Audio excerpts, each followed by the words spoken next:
Good morning, everyone, and thank you for Good morning. joining another FriTalk, Sales and Marketing FriTalks. Every Friday, we share insights, best practices, and anecdotes from technology companies. So, topic for today, as we already announced, is go-to-market strategy. And lately, we had quite many requests coming to our end. How to do that, so how to plan that go-to-market strategy, and actually what it is. And let's start with that. Let's start with just understanding what actually go-to-market strategy is.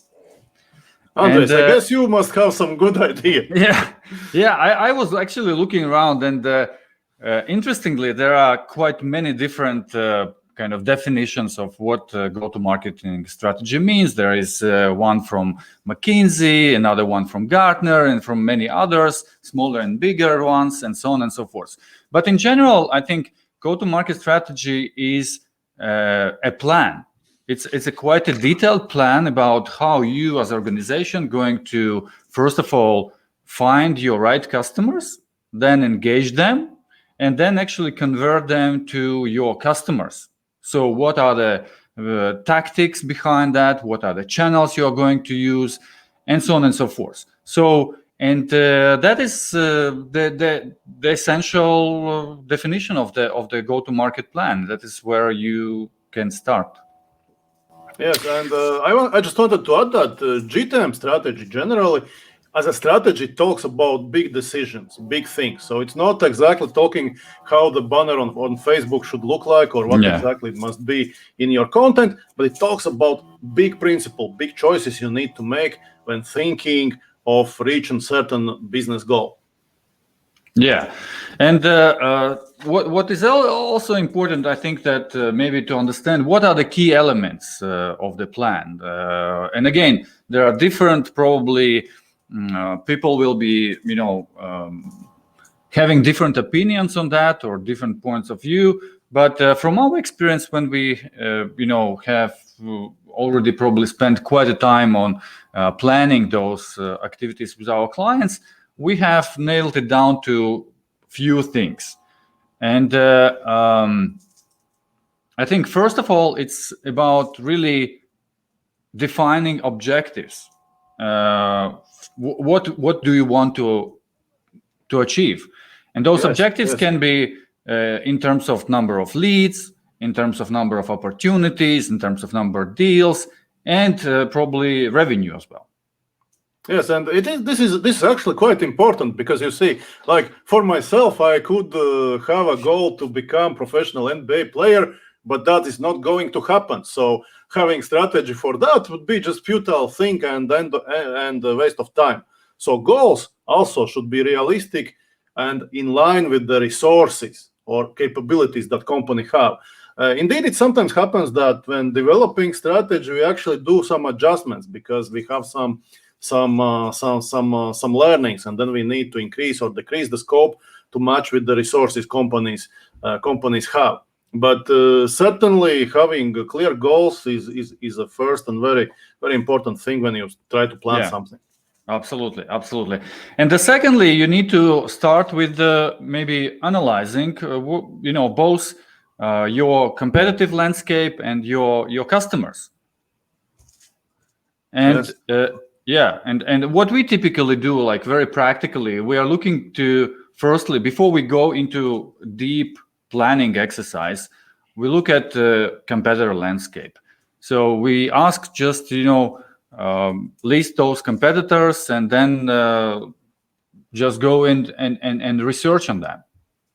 Yes, and it's a brilliant shortcut, because you see, it's exceptionally rare that you are actually entering market which is completely empty. So, and because there are a number of players who have been trying to sell in respective market for years, it's extremely insightful to do analysis of what actually they are doing and what works for them and what not. And practically speaking, what we are doing, we start with the list of competitors, then we take, let's say, a spreadsheet of Excel, and we go through and we analyze what kind of marketing technologies they are using, where the traffic is coming from which countries, what kind of socials they are using, how many followers they have, what kind of content is working for them. Is it video? Is it perhaps, white papers, ebooks, and so on? And sometimes we manage even to get down to the level as seeing exact ads that they are using and paying for, and exact texts on Google Ads and how much they spend on Google Ads and things like that. And at the end, it provides quite rich of information, which fundamentally answers few important questions. First of all, it answers what does it take in terms of money, effort, content, etc., to be competitive in this market. And second thing, it answers what works for your competition. Therefore, it makes sense to copy that. And what doesn't work, so maybe it doesn't make sense doing. And that allows for very, very informed start of planning go-to-market strategy. Yeah, another kind of dimension to look at are your customers. And we are sure that most of you understand your customers well, but it still is a good idea to maybe research a little bit on your customers. And practically, it can be just, having a couple of calls and just interviewing your potential or existing customers. Ask them a few things about main pain points, maybe decision-making process and criteria, what they are applying for that. Understand who participate in the process, what questions and objections they potentially might have. And all this information actually will be a great input for you during the planning. Yes, absolutely. And you see,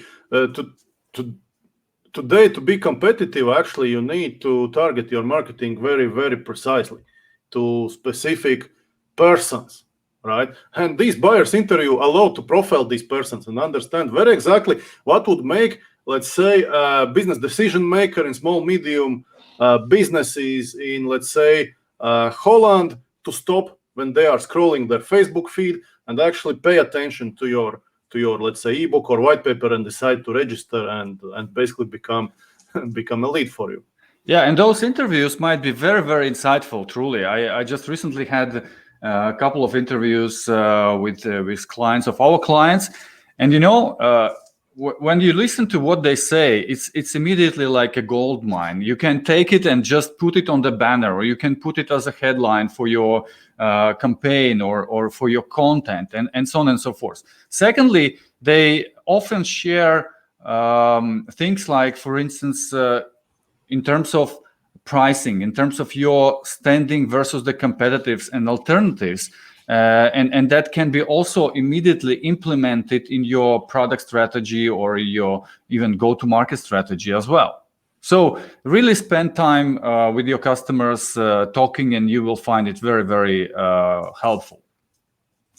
And then when these two things done, when you understood your competitive landscape, and then you also gathered insights from your customers, it's actually the time to start dig deeper into your planning. And what we do first is we start with defining the target market. And by target market, we understanding geographies, which countries are you targeting, looking at industries, company size, maybe some technology, profiles, and so on and so forth. So really describing both criteria related to demographic, firmographic, and maybe some others what might be important for you. Yes, and now actually increasingly all kind of firmographics information is available. So for example, we have had a client of ours who was developing a marketing solution on top of Salesforce. So obviously in that case, it made sense to purchase client data and target this campaign only to those customers in market who are actually using Salesforce. And this allowed dramatically reduce cost per lead and not waste your advertising money by targeting everyone else, because we are only interested in those who are actually using Salesforce right now. Yeah. When you're also looking at geographies, for instance, very often we hear that many companies, especially when they expand internationally, they think of big markets like US, UK, Germany, maybe some others, and so on. And very rarely they actually evaluate other factors related to these expansions, like, for instance, cost of customer acquisition in these specific markets. And in one of our first FriTalks, we actually talked about this in a bit more details. Secondly, also looking at industries, how many companies actually are in these industries. Maybe in this specific geography, it doesn't make even sense to specialize or to go industry based, right, approach, because there are very small number of companies and so on. So these fundamentals should be covered in the very beginning. Then when you move to the next step, we typically take a look at the target customers. And by target customers, we are more understand the audience, those who will be buyers of your solution or of your product. And here it's a good idea to do an exercise related to a buyer's profile, understanding the role of these people in the organization. Probably this will not be just a one single person. We know that in B2B, these are typically at least up to 3 to 5 people involved into buying process and decision making. So it's good to understand, as we already mentioned, like main pain points of those people. And these might be quite different by their role. So if it's an IT person, he or she might have completely different pain points than, for instance, CFO of the company, or somebody who is related to sales and marketing, who is also part of this decision-making process. Yeah, and buyer's persona development is actually a bit like detective work, like when you are profiling suspects. But this is important. This is extremely important exercise, particularly when you need to hand over certain tasks of content development, let's say, to copywriters or other content producers, because then you have a clear profile whom you are talking to, who's the audience, what they think about, what are their objections, concerns, etc., and that makes content production just so much easier. Yeah, and it's also important to understand their language, terminology, what they're using, some other aspects, what then you can implement into your content, as Roland mentioned, and make it more customized, more appealing to the audience. I think it's another important factor here is also to understand where do they source the information. Of course, obviously, they go to Google, they go to maybe some other very common sources of information, but same time, they might have some very narrow professional, maybe interest groups on LinkedIn or somewhere else. Or it can be even just a one person influencer whom everybody's following and listening to, right? And knowing who this guy is extremely helpful, because you may perhaps use that guy as an influencer, or perhaps you can, let's say, target his followers in your advertising, or you can invite him to one of your, let's say, podcasts or FriTalks, or do things like that. Exactly. So when this is done, when you understood well and have defined your buyers' personas, the next could be, and that is what we do, to spend some time on your positioning towards this specific audience, towards this specific market. And this includes like understanding what are the main problem or need you are solving for this audience. And here you have to be very clear, and that is why also these customer interviews are very valuable, with the naming, with the category of this solution or of this product. We had a couple of times situations when our client says that my solution is that category or that name. And when we're starting interviewing customers of our client, it appears that these people call completely differently these things. And that makes a huge difference, because if this is not matching, probably all your activities, all your content, what you will produce will not resonate with them.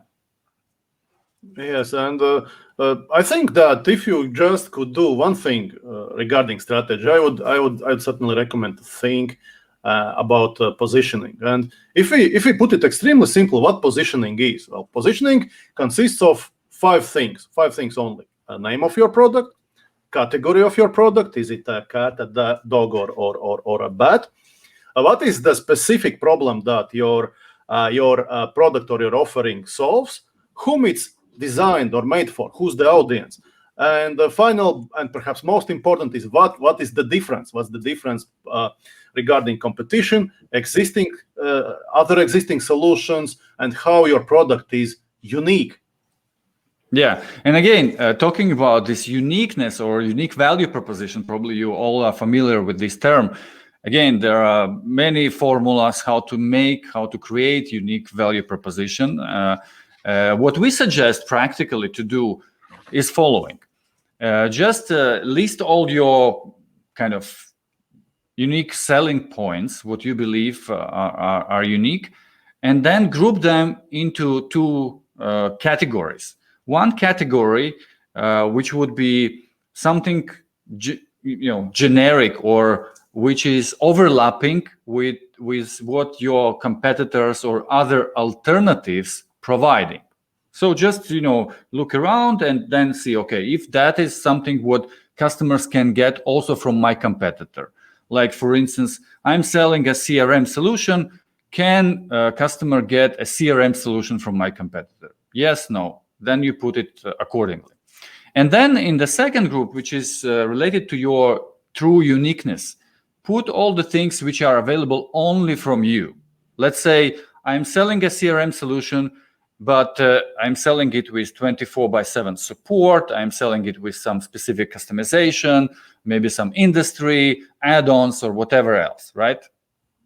Yes. So my favorite example is like CRM selling is extremely difficult. There's tons of CRM, and positioning it as best CRM doesn't make sense. Nobody will pay attention. However, if you have, let's say, CRM for a small size dentist practices, that's completely different game, because suddenly you're playing your game in rather specific market, which is dentist practices. Probably competition is less, and once dentists or let's say this practice, I don't know, principals, owners hear about it, they start to listen, because they figure out that this is something that is related to them and their specific needs. Yeah, and you can play on different levels. So it can be feature set, it can be pricing model, it can be like support model, or some other services, right? But it's important really to understand from all the list what you have, what are these truly unique capabilities or values what you can provide to your customers, and then you actually use them for building all your messaging, all your communication strategy, and so on and so forth. Okay, when this is done, I think one of our most favorite topics is customer journey. It's so essential and so important to make really your go-to-market efforts successful, to understand customer journey concept. Yes, and the point here is that before anyone becomes a paying customer, these persons travel through different let's call them cognitive stages, and the information or questions they ask in those different stages is completely different. So you need to think, all right, what kind of questions I need to answer when I need to get people interested, right? Obviously, you need to prove that actually they have a problem or opportunity that your solution helps solving, because before they know about it, they will not be interested in your product. And at the other end of customer journey, when they are close to decision stage, they are more interested and concerned about things such as economic calculations, such as price calculations, such as case studies of other customers using the same product, such as doing perhaps trials or pilot projects, and so on. So everything that relates to risk management, so that they can feel confident before they are actually making the big decision and signing you a big fat check. Yeah, but what is also important to not stop only on this phase when customers become your customers or become your leads. You have to think through the whole process. Also, when the marketing transfer the lead to the pre-sale or to the sales team for the follow-up, what happens then? What are the steps what will be taken by your pre-sales or sales team to nurture further this customer, to convert them to the real opportunity, to the real win? These are so essential. We have seen it so many times failing, and that is where we ask you to pay true attention. Yes, and it's very important to understand that go-to-market strategy planning is not something that marketing does by locking themselves in some kind of a room. Not at all. It's not isolated exercise. Absolutely. Yes, you need to make sure you involve sales, you involve management. Perhaps you also involve those who are most directly in connection with people. Let's say implementation engineers, customer success people, support people, because you need input. First of all, you need input from all those parties just to understand reality a bit better than it's possible, like within just a group of marketing. But other thing is also that you need to get buy-in, because once you start executing the strategy, it's extremely important that everybody knows what role they are playing, and everybody can participate. And if you generate qualified leads, that they are followed up, and that there is proper sales resource allocation to generate the leads, and so on. And steps are very clear what is happening with the lead. Yeah, and what is also important is to agree on the lead qualification criteria, so that both marketing and sales are fully aligned what the good lead means. And then you implement these criteria into your funnel, into the whole process of your activities and campaigns. As a next step, when the customer journey is clear, you understand what are the key steps customers are going through. You know what answers needs to be answered, what questions, needs to be answered, and what type of content needs to be provided. And that is the time when you need to sit and plan your content strategy. And actually, last time we talked with Olga Aliferenko from Cyclum about the content strategy, so you can take a look at this show and then maybe find something useful. But otherwise, I think content is where you can when you should spend quite a lot of time really planning it carefully.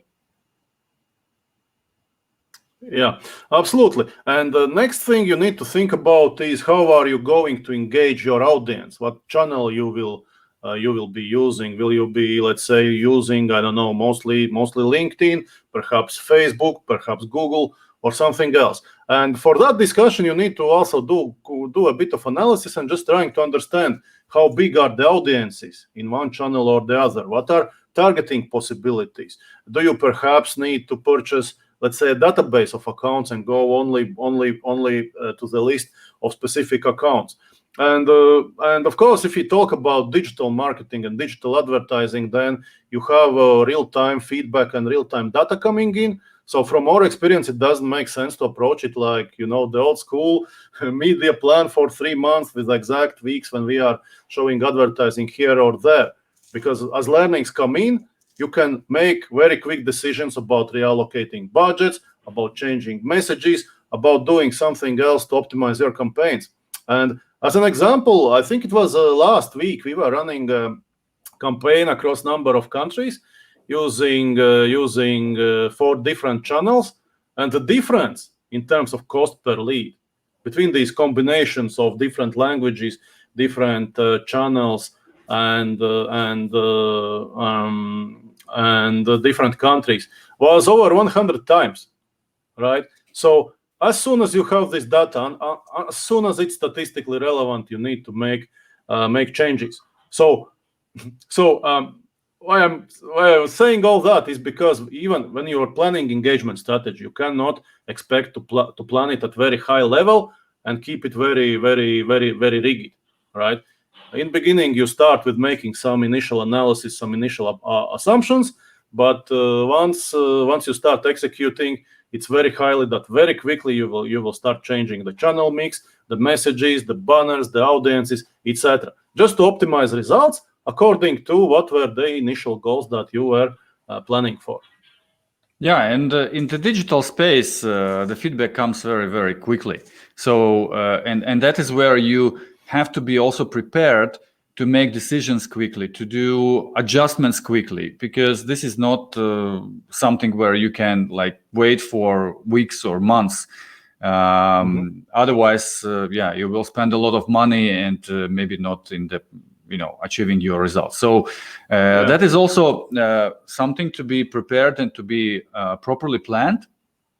But the last thing in the planning exercise, when we also understood like, okay, how many potential customers or leads we can get from one or another channel, like Roland's already explained, we can assess also the overall marketing and sales pipeline.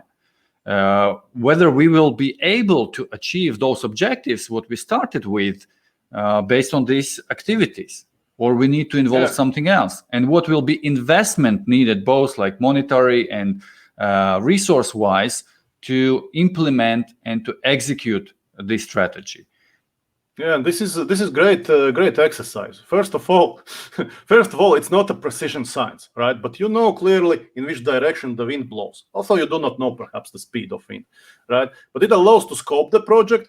It allows to understand also what will be resource requirements. Because you see, once you start generating leads, somebody need to follow up, need to qualify, then quite quickly pre-sales is involved, and suddenly there's quite a lot of working on those deals. And this exercise also allows to plan resources and see how many leads does it really make sense to generate in terms of company's capacity to handle them. Yeah.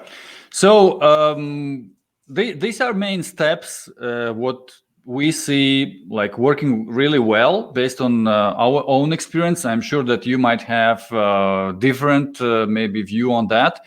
And actually it would be good to hear some feedback from you, or maybe to have some questions from the audience. If you have any, feel free to put it into the comments so we can handle them now or maybe later as a follow-up to this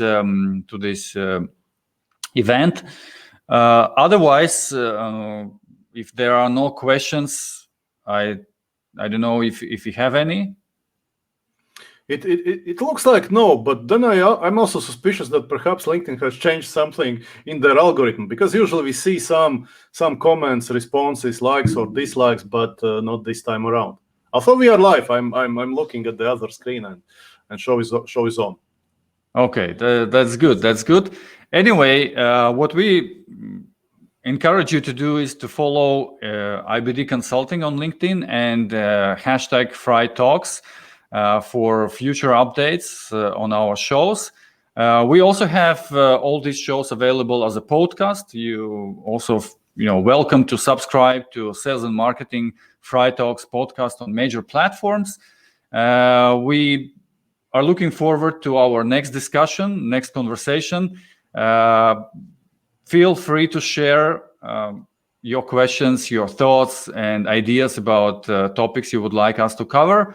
Otherwise, we wish you a great Friday and rest of the weekend. Yes, and one more note here on LinkedIn under event, we will share also related resources which directly relates to what we discussed today. It will be a few blogs. It will be also the visual model of GTM strategy planning that we are using. So come and check, and hopefully there will be something useful for your own planning of GTM strategy. And let us know how it goes for you. Yes, sure. Thank you. All right. And bye-bye. Thank you. Bye.